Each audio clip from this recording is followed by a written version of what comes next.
Oke teman-teman, oke ya, kita kembali lagi ke belajar HTML yang part kedua. Apa part kedua kali ini yang kita bahas? Yaitu adalah memilih text editor. Apa itu text editor? Oke, kita lihat penjelasan dari text editor.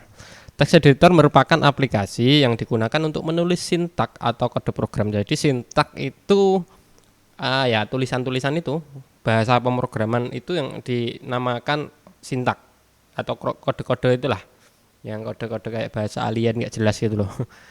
Banyak sekali text editor yang bisa digunakan untuk penulisan kode HTML seperti Notepad yang disediakan oleh Windows. Pasti kalau kalian pakai Windows itu ada Notepad, dan aku yakin teman-teman ini banyak yang pakai Windows ketimbang OS lain.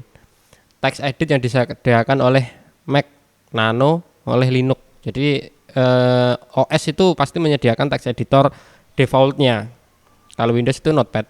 Dan aku dulu HTML itu sering coding pakai Notepad. Terus ada lagi beberapa. Kenapa kok ada banyak? Karena text editor itu dia nanti ini apa namanya, ada fitur-fitur tersendiri gitu loh. Kalau Notepad kita kan hanya sekedar ngetik gitu aja kan. Kalau text editor lain nanti ada beberapa fitur yang akan kita coba di next episode. Nah, ini contohnya. Di Notepad ini kan ada tag HTML, body, H1, pike. Nah, ini tutupnya. Ini pakai Notepad dari Windows. Kalian punya Notepad, buka Notepad semen. Notepad. Kalian ketikkan kode ini ya, itu sudah menjadi sebuah website, simpan dengan ekstensi yang awal kita sudah bahas yaitu .html. Kalian buka di Chrome, di Firefox. Tulisan my first heading, my first paragraph itu bakalan muncul. Itu namanya sudah kalian sudah bisa membuat website. Nah, kenapa kok tidak pakai Notepad? Kalau kita sudah mengerjakan proyek skala besar, Notepad nggak efektif. Notepad itu nggak efektif. Kenapa nggak efektif? Karena dia single file.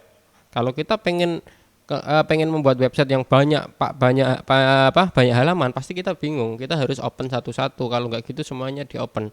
Maka dari itu ada software text editor yang akan kita gunakan nanti untuk belajar, yang gratis juga dari Microsoft. Yang saya gunakan itu ini Visual Studio Code. Visual Studio Code adalah editor kode sumber gratis yang dibuat oleh Microsoft untuk Windows. Jadi ini memang produknya Microsoft. Dia bisa diinstal di Linux, di Mac, itu sudah bisa. Fitur termasuk dukungan untuk debug, itu bisa, debugging bisa, penyorotan sintak, penyelesaian kode cerdas. Nah, maksudnya penyelesaian kode cerdas ini, kalian katakan lagi ketik tanda seru HTML terus dipencet tab, itu bakalan mulai dari atas tag HTML sampai penutup HTML itu bakalan otomatis terisi. Jadi kita tinggal ngasih titelnya apa, headingnya apa. Kalau kalian udah tahu yang namanya Git, embedded Git itu, ini sangat membantu. Nanti kita pelajari juga tentang Git, tapi itu masih panjang segmen untuk ke Git itu. Nah, selain menggunakan Visual Studio Code, ada yang namanya Notepad++, bukan plus yang lain loh ya, tapi ini Notepad++. Nah, Notepad++ ini juga aku dulu udah lama banget menggunakan Notepad++ ini sebelum memakai Visual Studio Code. Jadi kalau untuk belajar, mungkin teman-teman yang spek PC-nya kurang memadai tapi pengen belajar HTML, bisa menggunakan Notepad++, alternatif dari Notepad bawaan Windows. Kalau Notepad++ ini ringan. Kalau Visual Studio Code agak berat karena filenya sendiri itu berapa ratus mega gitu. Kalau Notepad++ kecil, nggak sampai 100 mega. Bahkan sekitar 5 bulan mungkin, aku lupa berapa size-nya. Ini juga bisa. Kalian enaknya pakai Notepad++ itu ini ada tanda merah, apa namanya? Tag-tagnya itu ada ininya sendiri, sudah ada warna-warnanya sendiri gitu loh. Jadi kalian nanti bisa tahu mana penutup, mana pembukanya, mana elemen ini, mana elemen itu, tahu semua. Kalau pakai Notepad++ enaknya gitu. Terus ada multi tab. Kalau Notepad biasa kan nggak ada nih. Jadi kalau kita mau masuk ke CSS, masuk kemana kan bingung. Jadi saya sarankan buat yang nggak bisa pakai VS Code namanya, Visual Studio Code, itu bisa pakai Notepad++.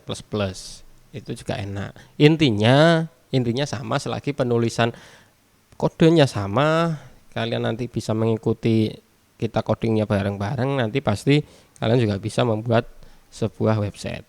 Nah, beberapa pilihan lain ada yang namanya bracket, atom, sublime. Kalau aku sih sebelum ke VS Code kan urutannya gini. Dulu itu aku pakai Notepad. Nah, untuk belajar itu pakai Notepad, terus Notepad++, terus itu pakai Atom. Setelah itu pakai VS Code. Sublime pernah sih, Sublime cuma benar karena Sublime dia akan berbayar itu. Jadi ada masa trialnya gitu, ada notif, ada apa yang kayaknya mengganggu, terus aku akhirnya pindah ke VS Code. Atom juga bisa, Atom itu bisa. Kalau Atom ya banyak sih pengguna Atom. Kalau bracket ini kayaknya jarang. Aku pun nggak pernah pakai yang bracket ini. Jadi itu untuk pemilihan apa namanya text editor. Tergantung selera kalian nanti kalau kalian udah mencoba. Tapi saya sarankan buat teman-teman yang PC-nya mungkin speknya kurang memadai, nanti bisa pakai yang namanya Notepad++. Nah, sekian untuk part 2, nanti kita lanjut lagi. Untuk segmen berikutnya kita masuk ke pengertian tag. Pengertian apa ya namanya, tag-tag awal lah, tag-tag dasar HTML. Setelah kita sudah mengenal beberapa tag HTML, nanti kita praktekkan. Pertama pasti kita membuat halaman utama dulu, bikin heading, bikin judul, bikin paragraf. Setelah itu kita nanti akan masuk ke multi halaman, terus kita nanti masuk ke CSS. Nanti bakal banyak kita belajar HTML bareng-bareng.